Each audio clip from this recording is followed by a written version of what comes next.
Esiet sveicināti ikdienas pārdomās, lai nāk tavs vārds. Mēs turpinam apskatīt Jēzus kalna svētrunu. Šajā nedēļā mēs runājam par to, kā mums ir jāgodā mūsu laulības.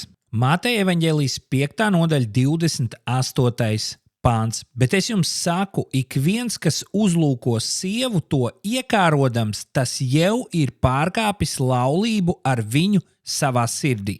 Citiem vārdiem sakot, cilvēks var nekad fiziski nepārkāpt laulību un tomēr dzīvot nepārtrauktā neusticībā. Jēzus saka, cīņa sākās nevis gultā, bet galvā un sirdī. Mēs jau vakar runājām par to, kad Jēzus šeit paceļ latiņu augstāk nekā bauslība. Un tā laika reliģiskie līderi koncentrējās uz ārējo, nepārkāp laulību fiziski, un viss būs kārtībā. Bet Jēzus mums parāda to, ka Dievs neskatās tikai uz mūsu darbiem, viņš skatās uz mūsu sirdi. Un šeit arī ļoti svarīgi mums ir saprast šos vārdus, kurus lieto Jēzus.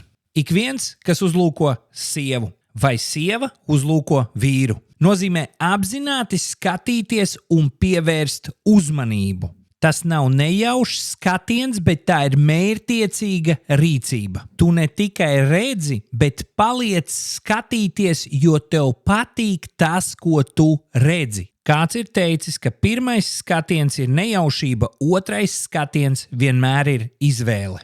Un tad Jēzus saka šos vārdus, to iekārodams. Šis vārds tulkojās kā dedzīgi kārot, ilgoties pēc kaut kā un iekārot. Šī nav tikai nevainīga doma, tas ir iekšējs lēmums attīstīt šo domu tālāk. Un nevis mērķtiecīgi vadīt šo domu kaut kur prom no sevis, bet ļaut šai domai vadīt cilvēku. Un tad Jēzus lieto šo vārdu sirds, kas ir cilvēka domas, griba un emocijas. Viss sākās ar vienu skatienu, bet jautājums, vai tu ļauj tam attīstīties tavās domās, emocijās un gribā. Īstenībā Jēzus šeit atklāja pašu grēka sakni, jo fiziska pārkāpšana ir tikai rezultāts tam, kas ir mūsu prātā, emocijās un gribā.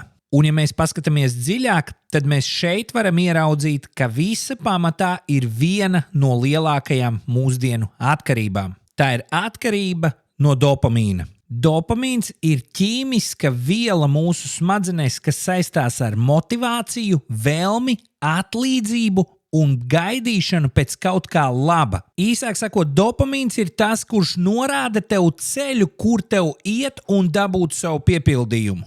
Un es ticu, ka sākotnējais Dieva nodoms, radot šo ķīmiju, tevī bija paredzēts, lai tu priecātos par savu laulību, lai tu justu piepildījumu savās attiecībās, lai tu ilgotos pēc Dieva. Un, diemžēl, pēc grēkā krišanas grēks izkropļoja šo sistēmu, un tā vietā, lai ilgotos pēc Dieva, cilvēki sāk ilgoties pēc grēka, pēc ātras baudas, nešķīstām lietām, kas nepieder viņiem, un tas ir tieši tas, ko Jēzus šeit domā ar šo vārdu iekārodams. Un, diemžēl, mēs dzīvojam nemitīgā dopamīna sistēmā, kur visu laiku šis mūsu dopamīns tiek barots caur telefoniem, caur sociālajiem tīkliem un caur izklaidi, kas ir vērsta uz iekāri. Un kā tad ar šo cīnīties? Mēs nevaram uzvarēt iekāri tikai ar vienu vārdu nedrīkst.